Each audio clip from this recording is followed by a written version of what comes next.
Dear student, आज के lecture में हम क्लास 10th का जो अध्याय 5 है समांतर श्रेणी एपी अर्थमेटिक प्रोग्रेशन, ठीक है, इसमें जो प्रश्नावली यानी एक्सरसाइज 5.2 है उसके क्वेश्चन नंबर 12 से हम सॉल्व करेंगे। प्रीवियस लेक्चर में हमने आपको क्वेश्चन नंबर 11 तक समझा लिया था। आज के लेक्चर में हमें क्वेश्चन नंबर 12 से स्टार्ट करना है, ठीक है।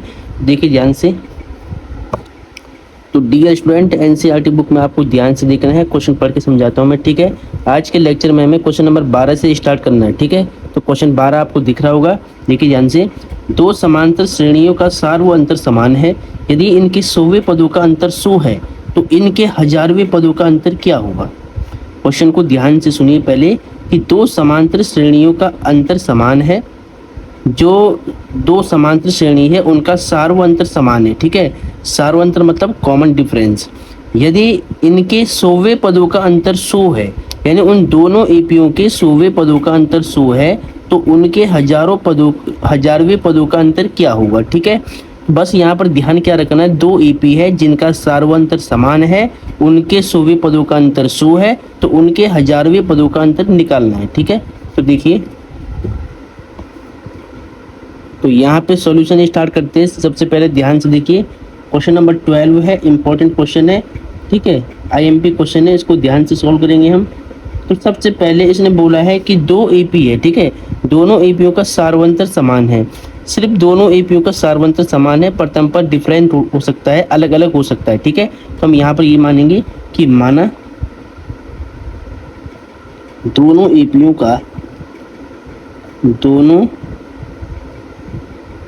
का, ठीक है, एपी मतलब समांतर श्रेणी, ठीक है, एपीओ का प्रथम पद क्रम से, ठीक है, माना दोनों एपीज मतलब एपीओ, ठीक है, तो माना दोनों एपीज का प्रथम पद, ठीक है, एपीओ को इंग्लिश में क्या लिखेंगे, एपीज लिखेंगे, एपीएस, ठीक है।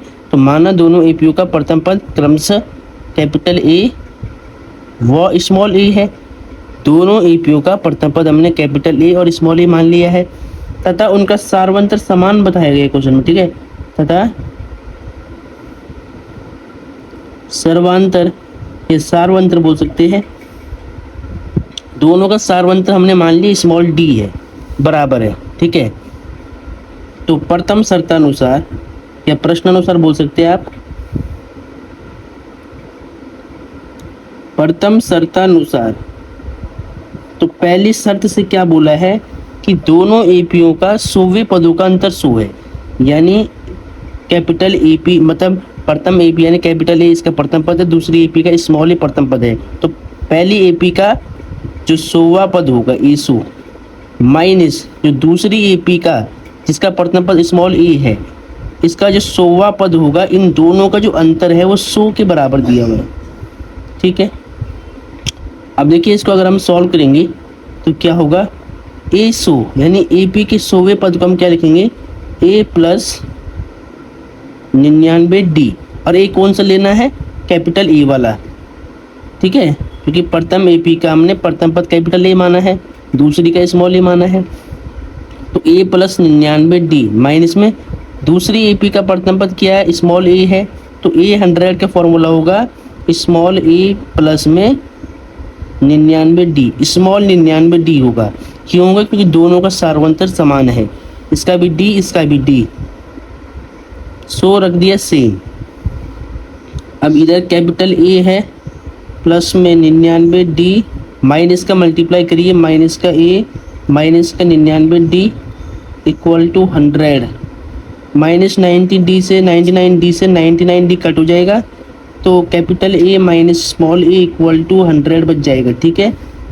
तो यहाँ पर सिंपल है, बिल्कुल क्वेश्चन नंबर फर्स्ट मानना है। अब बोला है कि इन दोनों एपीओ का जिनका प्रथम पद कैपिटल ए स्मॉल ए है, इनके 1000वें पदों का अंतर क्या होगा, यानी हमें क्या निकालना है, हमें निकालना है कैपिटल ए 1000 माइनस स्मॉल 1000, ठीक है, यानी दोनों एपीओ के 1000वें पदों का अंतर हमें ज्ञात करना है। तो कैसे निकालेंगे, देखिए ध्यान से, ठीक है। तो ये वैल्यू आपको निकालनी है, तो हम इसको कैसे निकालेंगे, कैपिटल ए 1000 का फॉर्मूला होगा, देखिए यहाँ पर, देखिए कैपिटल में आएगा ए, कैपिटल ए प्लस में ए है, ठीक है, कैपिटल ए है, कैपिटल ए प्लस में 999 डी, ठीक है, डी दोनों का समान है इसलिए स्मॉल ले दोनों में, माइनस अब दूसरी एपी का 1000वें पद का फॉर्मूला क्या बनेगा, प्रथम पद ए है, सार्वंत्र समान है, ए प्लस 999 डी, 999 डी। तो ठीक है, हमें दोनों एपीओ के 1000वें पदों का अंतर निकालना है, इसलिए हम ऐसे कर रहे हैं। देखिए यहाँ पर कैपिटल ए प्लस में 999 डी, ठीक है, माइनस का मल्टीप्लाई करना है, दोनों में सार्वंत्र समान क्यों लिया है, क्योंकि दोनों एपीओ का सार्वंत्र समान है, माइनस ए माइनस प्लस माइनस 999 डी, ठीक है। देखिए दोनों में कॉमन क्या है, 999 डी प्लस माइनस का, ये कट हो जाएगा, ठीक है, कैपिटल ए बचेगा, स्मॉल ए बचेगा। तो हमसे क्या पूछा था, हमसे पूछा था कि दोनों एपीओ के 1000वें पदों का अंतर कितना होगा। अब देखिए A minus A, capital A minus small A, इस समीकरण एक में किसकी वैल्यू है, capital A minus small A समीकरण एक में 100 है, ठीक है, इसकी वैल्यू 100 है, तो हम यहाँ पे क्या लिखेंगे, 100 लिखेंगे। कहाँ से लिखा हमने, समीकरण नंबर 1 से, समीकरण नंबर 1 से। इसका मतलब क्या हुआ कि दोनों एपीओ के 1000वें पदों का अंतर, ठीक है, दोनों एपीओ के 1000वें पदों का अंतर भी कितना होगा, 100 होगा। तो अतः हम यहाँ लिखेंगे, अतः दोनों एपी के 1000वें पदों का अंतर कितना होगा, ये भी 100 होगा, 100 के बराबर होगा। तो कैसे किया मैंने, लॉजिक है, सिंपल क्वेश्चन है, ध्यान से करना है। सार्वंत्र बराबर दिया हुआ था, दो एपी था, एक का प्रथम पद कैपिटल ए माना है, दूसरे का स्मॉल ए माना है, दोनों एपीओ के 100वें पदों का अंतर लिया है 100, फिर ए 100 का फॉर्मूला यूज किया, 100वें पद का फॉर्मूला किया यूज, दोनों में सार्वंत्र समान रखना था, तो इसीलिए आपको ध्यान रखना है कि दोनों में डी स्मॉल आया है, ठीक है। इससे ये कट हो गया, ए माइनस से 100 हो गया, ठीक है। ए 1000वें पदों का अंतर आपको निकालना था, इनका डिफरेंस लिया, इनके फॉर्मूले यूज किए और देन समीकरण 1 से ए माइनस ए की वैल्यू 100 रखी, तो इसका सोल्यूशन हो गया, ठीक है। चलो अब डियर स्टूडेंट क्वेश्चन नंबर 13 को ध्यान से देखिए, 13, 14, 15, ठीक है, 16, 17, ये 3-4 क्वेश्चन लगातार मोस्ट इंपॉर्टेंट है, जो बोर्ड एग्जाम में कई बार रिपीट है, ठीक है। तो खास कर ये 13, 14, 15, ठीक है, तो इनको ध्यान से आपको देखना है।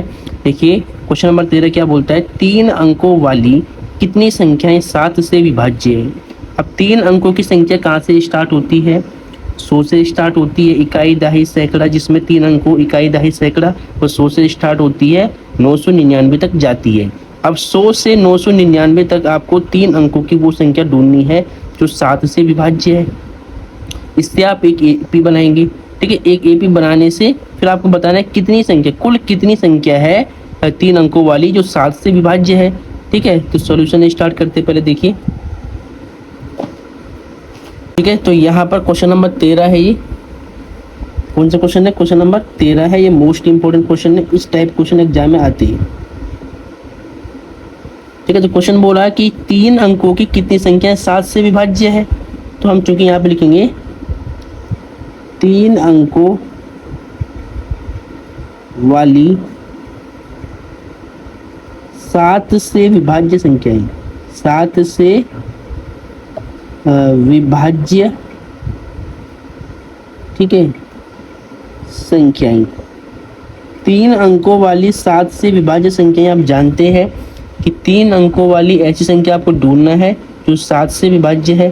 तो देखिए 100 से स्टार्ट होगी तो 100 7 से भाग नहीं होगा, 101 भी भाग नहीं होगा, 102 भी नहीं होगा, 3 भी नहीं होगा, 105 होगा, ठीक है। पहली संख्या देखिए 105 को आप 7 से भाग करना तो पूरा पूरा भाग चला जाएगा, ठीक है, 7 एकम 7, 7 पंजे 35, ठीक है। फिर 105 में आपको 7 जोड़ना है तो कितना होगा, 112 होगा, 112 में 7 जोड़िए, कितना होगा, 7 जोड़ा तो कितना होगा, 7 19, 119 हो गया, ठीक है। एंड सो ऑन, ऐसे ही आपको 3 पद लिख के अब लास्ट में देखना है आपको, ठीक है, कि लास्ट में क्या 999 क्या 7 से भाग होगा, नहीं होगा, 998 भी नहीं होगा, यानी 994 7 से भाग हो जाएगा पूरा पूरा, ठीक है। देखिए 7 एकम 7 कितना बचेगा यहाँ पर, 2 बचेगा, 7 चौका 28, तो कितना बचेगा, 1 7 दूनी 14, ठीक है।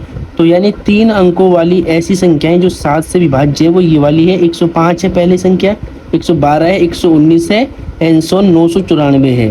अब इनके बीच में कितनी संख्या हो आएंगी वो आपको बताना है, यानी कुल कितनी संख्याएं 3 अंकों वाली 7 से विभाज्य है वो आपको ज्ञात करनी है। ठीक है, तो यहाँ से हमने कुछ संख्याएं मालूम लगा दी है। अब हम इससे एक एपी बना देंगे, इसीलिए हम यहाँ पे लिखेंगे देयरफॉर, इसीलिए एपी क्या बनेगी 105, 112, 119 एंड सो 994। ठीक है, तो यहाँ से हमें क्या मिलेगा, सबसे पहले आपको ध्यान देना है, यहाँ पर एपी बना चुके हैं आप, इसका प्रथम पद आप निकालेंगे। प्रथम पद 105 है, दूसरा पद कितना है 112 है। ठीक है, इसीलिए सर्वांतर, सबसे पहले आपको सार्वंतर बोल सकते हैं, सर्वांतर बोल सकते हैं, एक ही बात है। इसीलिए सर्वांतर डी बराबर कितना होगा, सर्वांतर डी आपको निकालना है, फॉर्मूला A2 माइनस में A1 होगा। ठीक है, A2 कितना 112 माइनस में 105 कितना आएगा 7 आएगा, 12 में से 5 जाएगा, कितना बचेगा 7। ठीक है, और 1 में से 1 0। ठीक है, तो ये आपको समझ में आ गया होगा। अब देखिए सर्वांतर 7 आ गया है, ये अंतिम पद है, लास्ट पद है इसका। ठीक है, एनवा पद है, चूँकि आपको दिया हुआ है an की वैल्यू कितनी है 994 है, जो लास्ट में लिखा होता है अंतिम पद होता है। अब देखिए an का फॉर्मूला आप जानते हैं कि a प्लस में n माइनस में 1 इंटू में d होता है 994 994। अब a की वैल्यू प्रथम पद क्या a1 a ही होता है, तो 105 है प्रथम पद। n की वैल्यू आपको निकालनी है, d की वैल्यू 7 है, 994 सेम रहेगा। अब क्या करेंगे, देखिए हम ध्यान से, n माइनस में 1 इंटू में 7 है, 7 की मल्टीप्लाई मत करना अभी, आप क्या करोगे 105 को राइट में ले जाओ, 994 माइनस में 105 तो कितना होगा, n माइनस में 1 इंटू में 7 इक्वल टू, इसको माइनस करो। ठीक है, तो 14 में से 5 जाएगा, ऐसे माइनस करना, देखो 994 में से आपको 105 काटना है, तो 14 में से 5 जाएगा, कितना बचेगा 9। ठीक है, 9 5 कितना होता है 14 होता है, और यहाँ पे 8 बचेगा। ठीक है, और यहाँ पे 9 में से 1 जाएगा तो 8 बचेगा, तो 889 हो जाएगा। ठीक है, अब n माइनस 1 इक्वल टू 889 बट्टे में 7 होगा, मल्टीप्लाई कर डिवाइड में आएगा। अब देखिए क्या 7 से कट होगा, 7 कम 7 कितना बचेगा 1, 7 दूनी 14। ठीक है, हो जाएगा 7 1 7, 7 1 7, यानी 7 कम 7 बचा 1, 18 हुआ, 7 दूनी 14। ठीक है, तो कितना बचेगा 4, और 49 हुआ, तो 7 7 49। ठीक है, तो n माइनस 1 इक्वल टू 127 हो गया, तो n इक्वल टू 127, ये स्टेप आपको दिख रहा होगा ना। ठीक है, 127 माइनस का 1 प्लस का 1 हो जाएगा, तो n इक्वल टू 128। ठीक है, यानी 3 अंकों वाली 128 संख्याएं 7 से विभाज्य होगी। ठीक है, कुल 3 अंकों वाली कितनी संख्याएं हैं जो 7 से पूरी पूरी भाग होगी, 128 से। तो यहाँ पे लिखना है आपको अतः करके कि अतः 3 अंकों वाली 128 संख्याएं 128 संख्याएं 7 से विभाज्य है, 7 से विभाज्य है। तो डियर स्टूडेंट, ऐसे आपको इसको सॉल्व करना था। क्वेश्चन नंबर 13 काफ़ी इंपॉर्टेंट है। अब हम क्वेश्चन नंबर 14 को सॉल्व करते हैं। अब डियर स्टूडेंट, क्वेश्चन नंबर 14 को ध्यान से देखिए। 10 और 250 के बीच में 4 के कितने गुणज है। ठीक है, 10 और 250 के बीच में 4 के कितने गुणज है वो आपको बताना है। तो 10 और 250 के बीच में 4 के गुणज हम बताएंगे। ये क्वेश्चन इंपॉर्टेंट है, बोर्ड एग्जाम में आया हुआ है कई बार। तो यहाँ पर देखिए क्वेश्चन नंबर 14 है ये। ठीक है, क्वेश्चन नंबर कौन सा है 14 है। बोला है 10 और 250 के बीच में 4 के कितने गुणज है। तो देखिए सबसे पहले 10 और यहाँ पे लिखते हैं 10 और 250 के बीच 4 के गुणज, 4 के गुणज मतलब 4 के मल्टीपल फैक्टर। ठीक है, तो देखिए सबसे पहले 10 और 250 के बीच में ऐसी संख्या आप सोचिए तो 4 से पूरी पूरी भाग हो जाती होगी। 10 के बाद 11 नहीं होगा, 4 से भाग 12 होगा। तो यानी क्या होगा 10 और 250 के बीच में एक तो 12 है तो 4 से भाग होगा, अब 4 जोड़ना है, 12, 4 16, 4 20, 4 24 एंड सो ऑन। अब 250 से पहले कौन सी संख्या 4 से भाग होगी? 248 होगा 4 से भाग। ठीक है, तो ये आपने एक एपी बना दिया है। अब आप यहाँ पे लिखेंगे इसीलिए देयरफॉर एपी बना रही है 12, 16, 20, 24 एंड सो ऑन 248। अब यहाँ से देखिए कितने गुणज है वो आपको निकालना है, यानी एन की वैल्यू आपको निकालनी है। तो इस एपी से आप प्रथम पद निकाल लो। पहले ए1 कितना है? 12 है। ए2 कितना है? 16 है। इसीलिए सार्वधातुक डी कितना होगा? ए2 माइनस में ए1 होगा। ए2 कितना है? ए2 16 है, ए1 12 है। 16 माइनस 12 कितना होगा? 4 होगा। सार्वधातुक तो आ गया आपके पास 4। अब अंतिम पद कितना है? यहाँ पर ए एन बोलते हैं इसको, ठीक है, एल बोल सकते हैं की बात है। तो अंतिम पद ए एन बोलेंगे। ए एन कितना है? 248 है, 248 है। ए एन का फॉर्मूला होता है ए प्लस में एन माइनस में 1 इंटू में डी इक्वल टू 248 के बराबर। ए की वैल्यू क्या? प्रथम पद 12 है, 12 प्लस में एन माइनस में 1 इंटू में डी कितना है? 4 है। 248 सेम रहेगा, तो 12 प्लस में एन माइनस में 1। ठीक है, ये स्टेप थोड़ा रिपीट हो गया है, चलो कोई नहीं है, 4 सेम रखो आप। इस स्टेप को मैंने रिपीट कर लिया, गलती से आप मत करना। 112 को बाहर ले जाओ आप, तो n माइनस में 1 इंटू में 4 इक्वल टू 248 माइनस में 12। ठीक है, तो n माइनस में 1 इंटू में 4, इसको माइनस करो पहले, कितना होगा? 8 में से 2 जाएगा तो 6 बचेगा, 4 में से 1 जाएगा तो 3 बचेगा, 2 का 2, 236। अब 4 गुणा का 4 भाग में आएगा, तो n माइनस में 1 इक्वल टू 236 बट्टे में 4, 4 से काटो, 4 एकम 4, 4 पंजे 20। ठीक है, तो कितना बचेगा? 4 पंजे 20 हो गया, 3 बचा 36, 4 निम 36। तो n माइनस 1 इक्वल टू 59, तो n इक्वल टू 59 प्लस में 1, तो n इक्वल टू 60। तो n का मान कितना हो गया? n का मान 60 हो गया है। तो अतः 10 और 250 के बीच में 4 के गुणज कितने होंगे? 60 होंगे। आप लिखेंगे अतः 10 व 250 के, दिख रहा होगा ना, के बीच 4 के गुणजों की संख्या, 4 के गुणजों की संख्या, तो 4 के गुणजों की संख्या कितनी है? 60 है। ठीक है, तो डियर स्टूडेंट क्वेश्चन समझ में आया होगा, इंपॉर्टेंट है, देखिए ध्यान से एक बार। तो अब डियर स्टूडेंट क्वेश्चन नंबर 15 देखिए, मोस्ट इंपॉर्टेंट, देखिए मोस्ट इंपॉर्टेंट क्वेश्चन है, बोर्ड एग्जाम में कई बार रिपीटेड। ठीक है, देखिए ध्यान से। n के किस मान के लिए दोनों समांतर श्रेणियों 63, 65, 67 कॉमा एंसोन 3, 10, 17 के nवें पद बराबर होंगी। दो समांतर श्रेणियां आपको दिया हुआ है, n का ऐसा कौन सा मान है जिनके लिए दोनों समांतर श्रेणी क्या होगी? बराबर होगी। ठीक है, तो देखिए सबसे पहले हम इसको सॉल्व कैसे करेंगे वो देखना है ध्यान से। क्वेश्चन मोस्ट इंपॉर्टेंट है, मोस्ट इंपॉर्टेंट, काफ़ी इंपॉर्टेंट है। ठीक है, देखिए क्वेश्चन नंबर कौन सा है एक बार देखते बुक में। क्वेश्चन नंबर है 15। दो समांतर श्रेणी आपको दिया हुआ है, तो सबसे पहले आपको सीक्वेंस में कैसे लिखना है कि फर्स्ट एपी, पहली एपी आपके पास कितनी है? फर्स्ट एपी है आपके पास 63, 65, 67। ठीक है, एंड सो ऑन। तो फर्स्ट एपी आपको दिया हुआ है, इसका आप प्रथम पद और सार्वधातुक निकाल लो। तो पहली एपी का आपने मान लिया कि प्रथम पद कैपिटल ई है, कितना है? कैपिटल ई है। चलो उसके बाद इसको मान लो कैपिटल A1 प्रथम पद, दूसरा पद कैपिटल A2 65 होगा। इसीलिए इस एपी का सार्वधातुक कितना होगा? प्रथम एपी का सार्वधातुक कितना, कॉमन डिफरेंस कितना होगा? तो इसका मान लो आप कैपिटल डी मान लो। ठीक है, तो क्या होगा फॉर्मूला? A2 माइनस में A1 होगा प्रथम एपी के लिए। A2 कितना है? 65 माइनस में 63, कितना होगा ये? 2।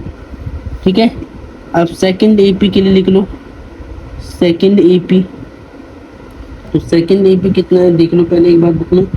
3, 10, 17, 3, 10, 17 एंड सो ऑन। तो इस एपी का मान लो प्रथम पद क्या है? स्मॉल a1 है 3, दूसरा पद स्मॉल a2 है 10, इसीलिए इसका सर्वांतर मान लो, कॉमन डिफरेंस सर्वांतर मान लो आप इसका स्मॉल d मानना पड़ेगा आपको दूसरे AP के लिए। तो ये होगा a2 माइनस में a1, तो a2 कितना होगा 10 माइनस 3 यानी 7। तो दोनों APU की प्रथम पद और सारवंतर हमारे पास आ चुकी है। ठीक है, अब हम यहाँ पे लिखेंगे प्रश्नानुसार, अकॉर्डिंग टू क्वेश्चन, प्रश्नानुसार। तो प्रश्नानुसार क्वेश्चन में क्या बोला गया एक बार दोबारा सुनिए आप ध्यान से। n के किस मान के लिए दोनों समांतर श्रेणियों के nवें पद बराबर है। दोनों समांतर यानी इस AP का और इस AP का nवां पद n के किस मान के लिए बराबर होगा। ठीक है, nवां पद क्या होगा, किस मान के लिए दोनों APU के बराबर होगा। तो हमने मान लिया कि माना कि पहली AP का जो nवां पद होगा, अगर प्रथम पद इसका a है तो nवां पद क्या होगा, an होगा। दूसरी AP का प्रथम पद a है स्मॉल, तो इसका nवां पद क्या होगा, स्मॉल an होगा। हमने मान लिया कि दोनों APU के nवें पद बराबर बोला गया था, किस मान के लिए बराबर है, तो हमने दोनों को बराबर रख दिया यहाँ पर। अब यहाँ से n की वैल्यू हम निकाल देंगे। तो प्रथम AP के लिए nवें पद का फॉर्मूला क्या होता है, a plus n minus 1 into D. लेकिन इस AP का प्रथम पद हमें कैसे मानना, capital A n minus 1 into में डी, इसका d कितना है, कैपिटल D है। दूसरी AP के लिए स्मॉल a प्लस में n माइनस में 1 इंटू में स्मॉल d, इसका सार्वंत्र क्या है, स्मॉल d है। ठीक है, अब देखिए पहली AP का प्रथम पद क्या है, 63 है, n नहीं पता है, n माइनस 1 इंटू में d कितना है, पहले AP का 2 है। ठीक है, दूसरी AP का प्रथम पद a1 कितना है, 3 है, a1 a की बात है, n माइनस में 1 इंटू डी, दूसरी AP का सार्वंत्र 7 है। अब सॉल्व करते देखिए ध्यान से, 63 2 से गुणा करो आप यहाँ पे, तो 2n होगा, 2 1 जा 2 होगा। ठीक है, दोनों से मल्टीप्लाई होगी, 3 7 से मल्टीप्लाई करो, 7n माइनस में 7। ठीक है, अब सॉल्व करो, 2n सेम रहेगा, 63 में से आपको 2 काटना है तो कितना होगा, माइनस करना मतलब, तो 63 माइनस 2 कितना होगा, 61 प्लस का 61, और यहाँ पे कितना हुआ, 7n सेम है, माइनस 7 प्लस 3 तो माइनस का 4, 7 में से 3 काटना है 4। ठीक है, माइनस करना मतलब। अब n को करो एक साइड में, 2n है, इधर आएगा तो माइनस का 7n हो जाएगा, माइनस 4 है। ठीक है, प्लस में 61 है, उधर जाएगा तो माइनस में 61 हो जाएगा। कितना हुआ है, minus 7n plus 2n minus का 5n इक्वल टू, इसको आपको जोड़ना है तो माइनस 61 माइनस 4 माइनस का 65, माइनस माइनस प्लस होगा, माइनस से माइनस कट होगा, तो n इक्वल टू 65/5। ठीक है, 5 की पारी से काटो, 5 कम 5, 5 कम 5 बचा 1, 5 3 15, तो n इक्वल टू 13। तो ठीक है, अब देखिए अगर n का मान 13 होगा तो दोनों APU के nवें पद बराबर होंगे। ठीक है, तो n के किस मान के लिए, जब n का मान 13 होगा तो दोनों APU के nवें पद बराबर होंगे। ठीक है, तो ये आपका आंसर है। मोस्ट इंपॉर्टेंट क्वेश्चन है, बिल्कुल सीक्वेंस में मैंने समझाया है, इसको नोट करें पहले। अब डियर स्टूडेंट, क्वेश्चन नंबर 16 को ध्यान से देखिए। वह AP ज्ञात कीजिए जिसका तीसरा पद 16 है और सातवां पद पांचवें पद से 12 अधिक है। ठीक है, तीसरा पद यानी A3 का मान 16 है, सातवां पद यानी A7, पांचवें पद A5 से 12 अधिक है। ये ध्यान रखना है, देखिए ध्यान से, क्वेश्चन इंपॉर्टेंट है सारे ये, तो सीक्वेंस में बिल्कुल सॉल्व करेंगे तो आपको ध्यान से समझना है। ठीक है, तो देखिए यहाँ पर क्वेश्चन नंबर 16 आपने डाल दिया है। अब इसका सॉल्यूशन करते हैं स्टार्ट। तो सबसे पहले क्वेश्चन में क्या दिया है, देखिए सुनिए ध्यान से। वह AP ज्ञात कीजिए जिसका तीसरा पद 16 है, सातवां पद पांचवें पद से 12 अधिक है। तो ऐसे केस में हम क्या करेंगे, सबसे पहले मान लेंगे कि माना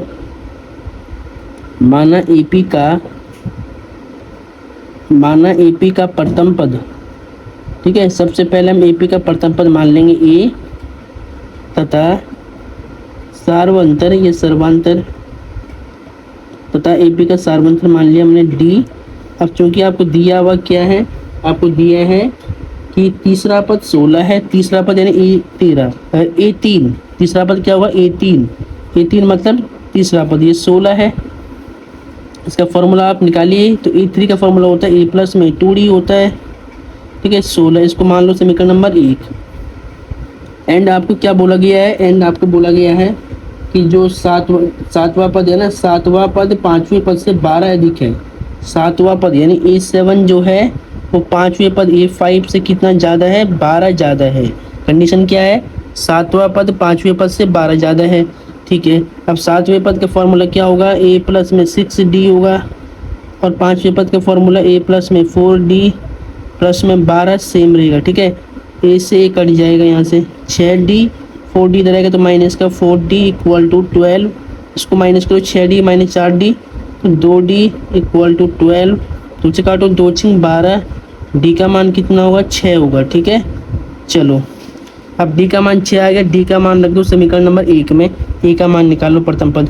यहाँ पे देखिए D का मान, putting the value of D in equation number first, D का मान समीकरण 1 में रखने पर, समीकरण 1 में रखने पर इंग्लिश में क्या बोलते हैं इसको, इंग्लिश में बोलते हैं कि putting the value of D in equation number first. A plus में 2 इंटू डी की वैल्यू कितनी है, 6 है इक्वल टू 16, तो A प्लस में 6 दूनी 12 इक्वल टू 16, तो A इक्वल टू कितना होगा 16 माइनस में 12, तो A इक्वल टू कितना होगा 16 में से 12 काटो तो 4 बचेगा।